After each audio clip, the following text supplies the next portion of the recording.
परमात्मा का थप्पड़।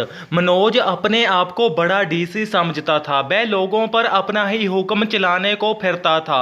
एक बार की बात है कि झुग्गी झोंपड़ियां वाले बेचारे एक तो पहले से ही बहुत दुखी थे, क्योंकि बारिश ने उनकी कुल्लियां चौने लगा दी थी।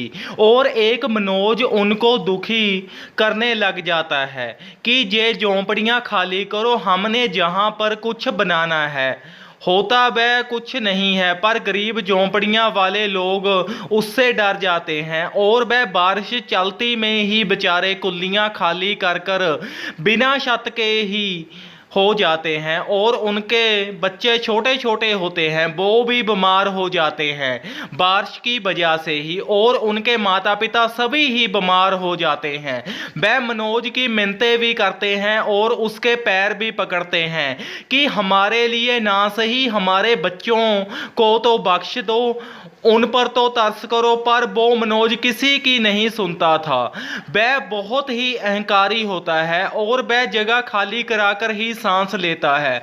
वह सभी ही गरीब उसको हाय देते हैं और बोलते हैं परमात्मा से कि इसको भी ऐसे ही तड़पाना जैसे कि हम और हमारे बच्चे सभी ही तड़प रहे हैं। वह एक मिनट भी चैन से नहीं खड़े हो पा रहे थे, क्योंकि बारिश ने उनका लक तोड़ कर रखा हुआ था। एक बारिश और ऊपर से बीमारी, तो वह उसको हाय दे ही जाते हैं। मनोज उस जगह पर अपना घर पा लेता है, लेकिन वो जगह तो उसके नाम होती ही नहीं है। वह तो बस अपना सिक्का जमाने को फिरता होता है कि सबसे बड़ा मैं ही हूँ और मेरे से बड़ा कोई इस दुनिया में है ही नहीं है। तो बहुत सा वक्त निकल जाता है, वह अभी भी सुखी ही होता है। उन गरीबों की हाय का उस पर कोई भी असर होता ही नहीं है। वह भी सोचते होते हैं कि इसका तो बाल भी बिंगा नहीं हुआ, हमने तो इसको इतनी हाय दी थी। तो कुछ वक्त और निकल जाता है, वह एक और बड़ा जुर्म कर देता है। फिर वह उसी झोंपड़ियां वालों को जिनको उसने उस जगह से निकाला होता है, वह अब और जगह बैठ गए होते हैं, तो वह वहां पर जाकर फिर हवा करने लग जाता है और वह डर कर वहां से भी भाग जाते हैं। और फिर रब भी उसके गिन गिन कर सारे ही बदले लेने शुरू कर देता है। सबसे पहले तो परमात्मा उसने जो घर गरीबों को झोंपड़ियां चकवा कर बनाया होता है वह सरकारी जगह ही होती है। सरकार उसके मकान पर पीला पंजा फेर देती है और वह हाथ मलता ही रह जाता है, झुक सा जाता है। रब ने ही झुका दिया होता है, क्योंकि पहले गरीबों पर इतने अत्याचार जो किए होते हैं, तो दूसरी मार उसको रब एक और मारता है कि वह चलने फिरने से भी अबाजार हो जाता है। तो उस झोंपड़ी वालों को भी सब पता चल जाता है। वह बहुत ही खुश होते हैं कि अच्छा ही हुआ।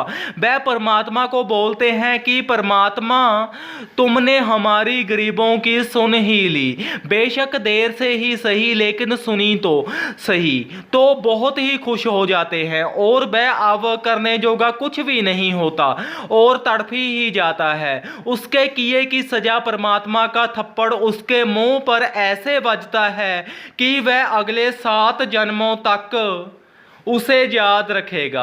इस कहानी से हमें ये शिक्षा मिलती है कि जब परमात्मा का थप्पड़ बजता है तो आवाज नहीं आती, चुप चुपीते ही बजता है। और इसका दुख उस इंसान को बहुत लगता है जिसके ये बजता है।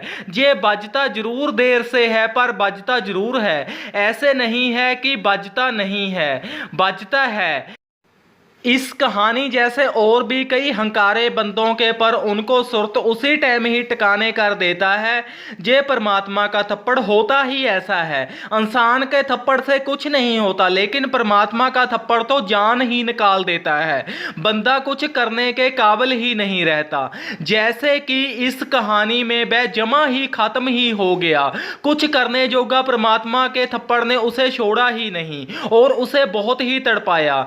जितने उसने गरीबों के साथ गुनाह किए थे, रब ने सभी ही उससे हिसाब लिए, कुछ भी ना छोड़ा। और फिर उसकी ये हालत देखकर झोंपड़ियां वाले बहुत ही खुश हुए। इसलिए परमात्मा का थप्पड़ बजता ही बजता है। धन्यवाद। इस कहानी को ज़्यादा से ज़्यादा शेयर करें। अगर आप चैनल पर नए हो तो चैनल को सब्सक्राइब जरूर करें। सब्सक्राइब के साथ बेल आइकन भी प्रेस करें ताकि आपको वीडियो का हर नोटिफिकेशन मिल सके। और कहानी को ज़्यादा से ज़्यादा शेयर करें और चैनल को ज़्यादा से ज़्यादा सब्सक्राइब करें, साथ में बेल आइकन भी प्रेस करें ताकि आपको वीडियो का हर नोटिफिकेशन सबसे पहले मिल सके। और कहानी को ज़्यादा से ज़्यादा शेयर करें।